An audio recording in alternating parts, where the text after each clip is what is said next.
Today I will be showing you a fish recipe that is very easy to make, and it is so delicious that you will be making it very frequently.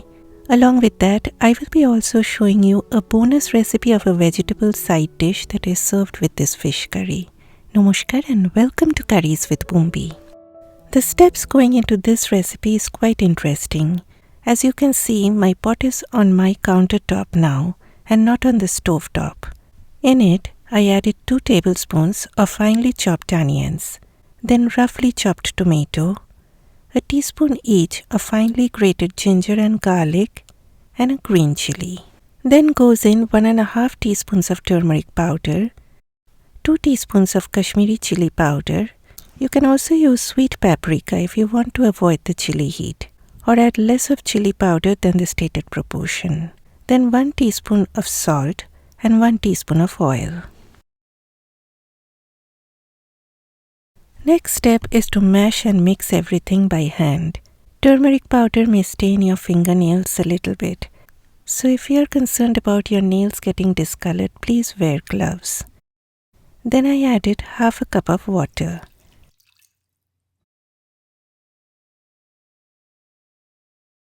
Now it's time for the pot to sit on the stove.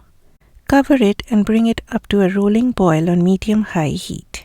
Then lower heat to low and allow it to simmer for 6 minutes. After 6 minutes, lid off. The tomatoes and onions are well cooked, so in goes 1.5 cups of thick coconut milk. I have used canned unsweetened coconut milk. I rinsed the cup with about 1/4 cup of water to get all that coconutty goodness till the last drop. Now my friends, you can go up to 2 cups of thick coconut milk. My husband doesn't like the flavor of coconut. At the same time, I can drink coconut milk right from the can. How about you? Keep it on medium heat after adding the coconut milk, as too much heat may lead to splitting of the milk. Let me now show you the fish I will be using. I used boneless, skinless salmon filet. You can use any fish of your choice, and you can also use fish with bones. Add the fish to the coconut milk. My friends, please resist your temptation from stirring too much with your spoon after adding the fish. If you happily spoon around, then the fish will break and you will be left with scrambled fish. I like to rotate my pot like this for even mixing. Next, cover on medium-low heat for 7 minutes. Since I am using salmon, it gets cooked very quickly, and overcooking it makes it fibrous. If you are using large carbs, it will take about 10 minutes to be cooked. Please adjust the cooking time according to the fish you are using. While the fish is getting cooked, I took about 4 tablespoons of oil in another pan. Then here are fenugreek seeds. You just need 15 seeds. They give a beautiful flavor to this fish curry. But if you do not have them, you can use half a teaspoon of black mustard seeds. Then whole dry red chillies go in to bring in that smoky flavor. But again, it is optional. You can use any type of dry red chillies. Then thinly sliced onions dive into the pan. Add a sprinkle of salt and fry the onions on medium heat till they turn golden brown. Slice the onions thinly so that they brown up faster. In the meantime, if it is 7 minutes, then your fish has got cooked, so please switch off your stove.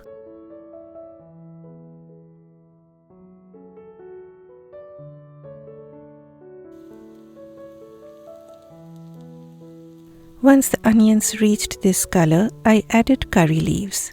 Please do not worry if you can't find curry leaves. You can use your favorite herb. Coriander leaves, parsley, basil, thyme, anything works. Or you can stir in a heaped teaspoon of curry powder, but please add the curry powder on very low heat to prevent it from burning. Or maybe switch off the heat and then stir into the oil. And then add this oniony goodness into the fish.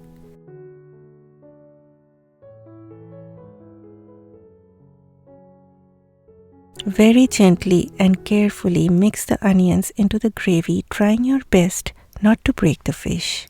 And the fish curry is all done. The gravy thickens up more as it cools down, and it is such a joy to have this.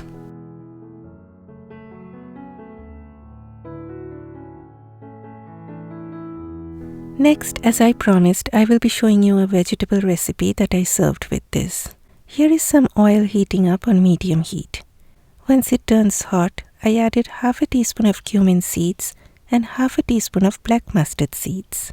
Allow the mustard seeds to crackle to bring out their flavor. Beginners, you can cover the pot with a lid so that the seeds do not fly on you. Then I added a little bit of sliced onion. Once the onions start getting little browned up along the edges, in goes Mr. Potato. Added half a teaspoon of salt.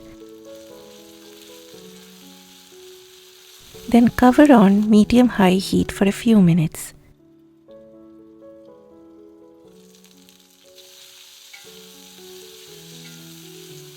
Now I will be adding the green beans.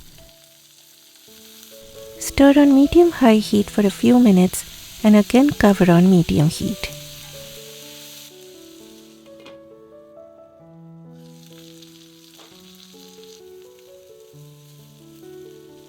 When you see the potatoes have started to take a little color, it is spice time!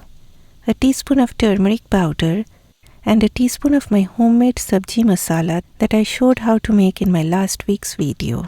I will be leaving the link to that video in the description box, and I also added half a teaspoon of chilli powder. Stir on medium heat.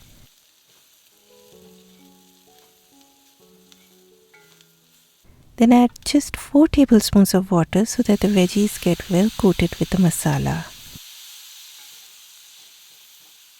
Finally, I added red bell peppers, that is capsicum. You can use bell peppers of any color. I also added half a teaspoon more of salt.